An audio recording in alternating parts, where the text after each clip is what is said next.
अब बात करते हैं सही कर्म क्या है? सही कर्म। पर सही कर्म जानने से पहले हमें ये जानना पड़ेगा कि करने वाला कौन है? Who is the doer? और जब तक करने वाला मैं हूँ, मैं मतलब अहम, तो जब तक अहम कोई कार्य करेगा, तब तक कोई भी कार्य कितना भी अच्छा क्यों ना हो, वो कार्य राइट नहीं होगा, वो कार्य सही नहीं होगा। तो सही कर्म को जानने से पहले कर्ता को जानना आवश्यक है कि कर्ता कौन है, करने वाला कौन है। क्योंकि जब भी ईगो कोई काम करेगा, तो ईगो के सेंटर में हमेशा ईगो यानी आई यानी अहम के सेंटर में, मध्य में हमेशा सेल्फ रहता है। तो सेल्फ को सेंटर में रखकर ही वो कार्य करता है। यानी वो हमेशा अपना फायदा सोचता है कि मेरा ये हो जाए, मेरा भला हो जाए, मुझे कुछ मिल जाए। तो कितना भी अच्छा कर्म करेगा पर सेल्फ हमेशा सेंटर में रहेगा। हो सकता है कभी वो सेल्फ पैसा हो सकता है कभी वो सेल्फ नाम हो सकता है कभी वो सेल्फ इज्जत हो, रिस्पेक्ट, फेम। तो सेल्फ कुछ भी हो सकता है। और उस सेल्फ को बढ़ाने के लिए, उस सेल्फ को बचाने के लिए वो चीज़ों को कितना भी अच्छा कार्य करेगा, उस कार्य में वो लाइक इम्प्योरिटी तो मिक्स हो ही जाएगी। वो काम कभी भी प्योर नहीं रह जाएगा, क्योंकि जहाँ सेल्फ आ गया वहाँ प्योरिटी नहीं रह सकती। Pure impurity will mix in those work where self is there, where ego is there. So सही कर्म जानने से पहले कर्ता को जानना आवश्यक है। क्योंकि जब ईगो सेंटर में अहम, और अहम कोई कार्य करेगा, अहम को तो लगेगा कि मैं ये कार्य सही कर रहा हूँ, क्योंकि उसकी जैसी कंडीशनिंग है, जो उसने ज्ञान लिया है, जो उसने टीचिंग्स ली है, उस हिसाब से उसको अपना काम सही ही लगेगा। और हर किसी को अपना काम सही लगता है, और हर कोई सही काम सोचता है कि मेरा ही काम बेस्ट है। हिटलर था, हिटलर भी तो सोचता होगा कि जो मैं कर रहा हूँ बहुत बेहतर काम कर रहा हूँ, बहुत बेहतरीन काम कर रहा हूँ, क्योंकि उसकी कंडीशनिंग उस तरह से हुई थी। वो भी तो सोच रहा होगा कि मैं नाजियों के लिए बहुत अच्छा काम कर रहा हूँ, जी उसको मार के।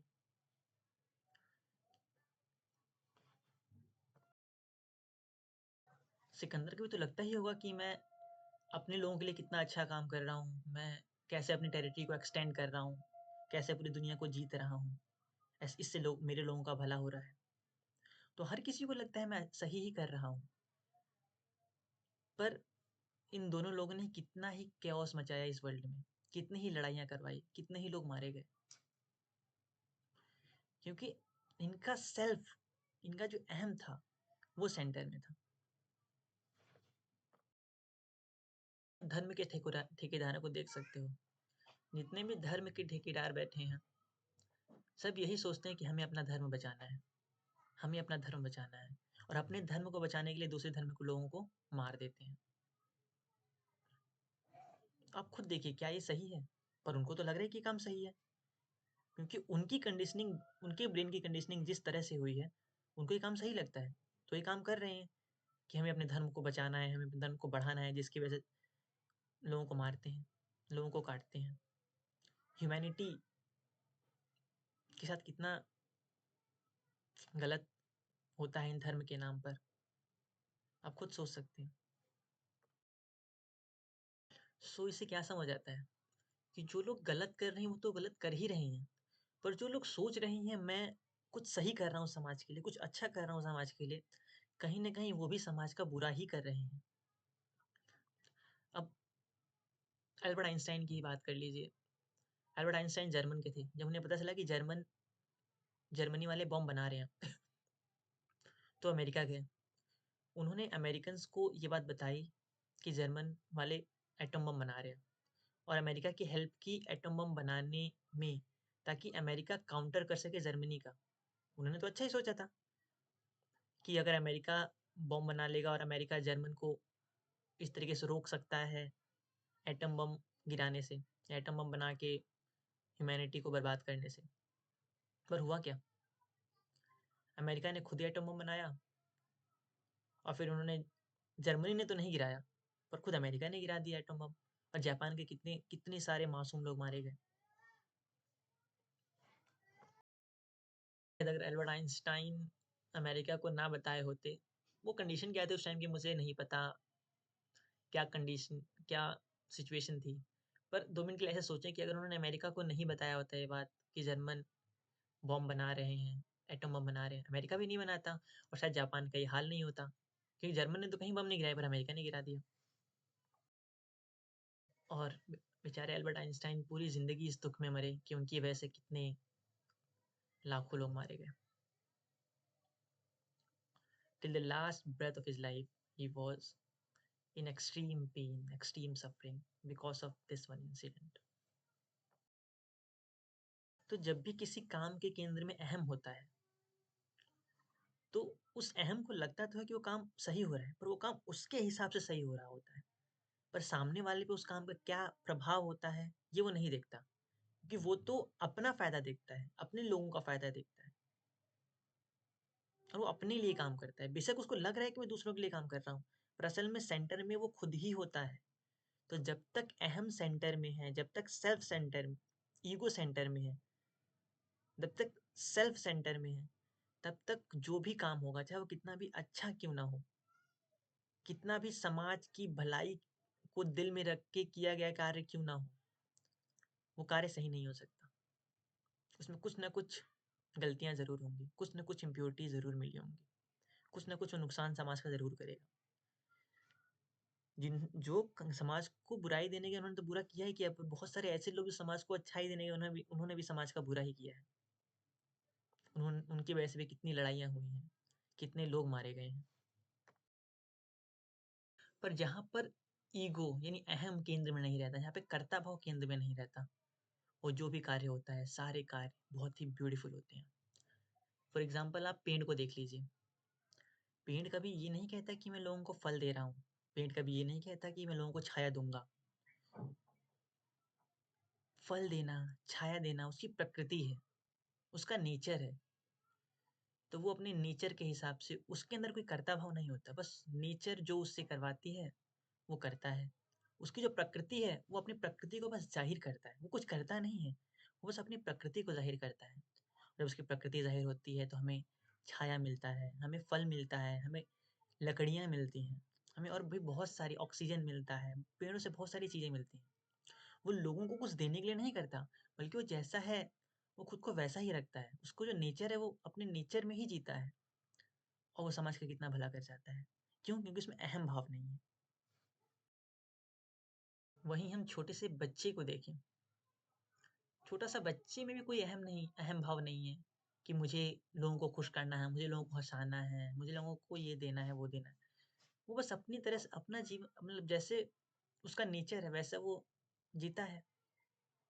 खिलखिलाकर हँसता है, दौड़ता है, भागता है, खेलता है, अपने नेचर के हिसाब से चीज़ें करता है वो, जैसा उसकी प्रकृति है। उसके ब्रेन में कोई कंडीशनिंग नहीं है, क्या सही है, क्या गलत है, इसका कोई भेद नहीं जानता वो। बस वो जैसा है वैसा है, और उसके वैसे होने में हम लोगों को कितना आनंद आता है, जब हम एक छोटे से बच्चे को देखते हैं, इनोसेंट फेस, जब वो हँसता है तो हमें हँसी आ जाती है, जब वो दौड़ता है तो हम भी उसके साथ बच्चे बन जाते हैं, उसके साथ खेलने लग जाते हैं। वो हमें खुश नहीं करना चाहता, बस उसकी जो प्रकृति है, वो अपनी प्रकृति को ज़ाहिर करता है, और उस प्रकृति, जब उसकी प्रकृति ज़ाहिर होती है तो हम सब में एक खुशी की एक लहर की उमंग पैदा हो जाती है, और हम भी बच्चे ही बन जाते हैं, हम भी बहुत प्रसन्न होते हैं, अंदर से खुश होते हैं। उसी तरह से हम एक फूल को देखें, तो फूल जो है, वो ये नहीं कहता कि मैं लोगों को खुशबू दूँगा, मैं लोगों को खुशबू बाँटूँगा, या फूल ये नहीं कहता कि मैं खिलूँगा ताकि लोग मुस्कुराएँ, ताकि लोग मुझे देखकर खुश रहें, उनके मन में उमंग पैदा हो। नहीं, फूल का नेचर ही वैसा है। वो किसी को खुश करने के लिए कुछ नहीं करता, बल्कि उसका नेचर ही वैसा है जिसकी वजह से वो चीज़ें करता है। उसका नेचर है खुशबू देना, खुशबू फैलाना, तो खुशबू फैलाता है। उसका नेचर है खिलना, तो वो खिलता है। और जो लोग उसके आस-पास देखते हैं उसको, उसके आस-पास जाते हैं, उस खुशबू का आनंद लेते हैं। उसके उस खिलने को देखकर प्रसन्न होते हैं, उसकी कली को देखकर प्रसन्न होते हैं। वो खुद किसी को प्रसन्न नहीं करना चाहता, बल्कि उसका नेचर है वैसा होना। तो अपने नेचर को प्रस्तुत करता है, और हमें उसको देख के खुशी होती है।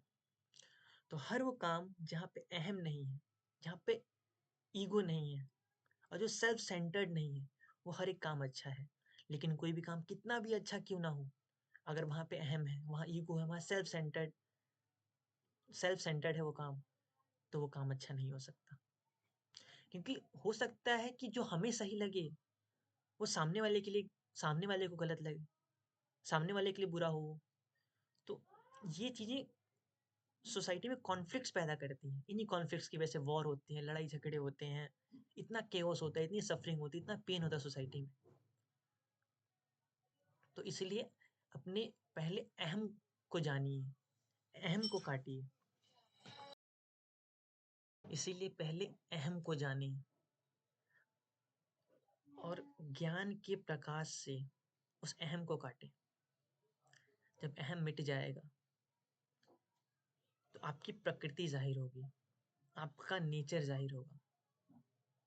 और जब अहम सेंटर में नहीं होगा, तो जो भी काम कर्म होगा, सभी कर्म सही ही होंगे, सभी कर्म अच्छे होंगे और सभी कर्म कुछ बेहतर देंगे समाज को, लोगों को।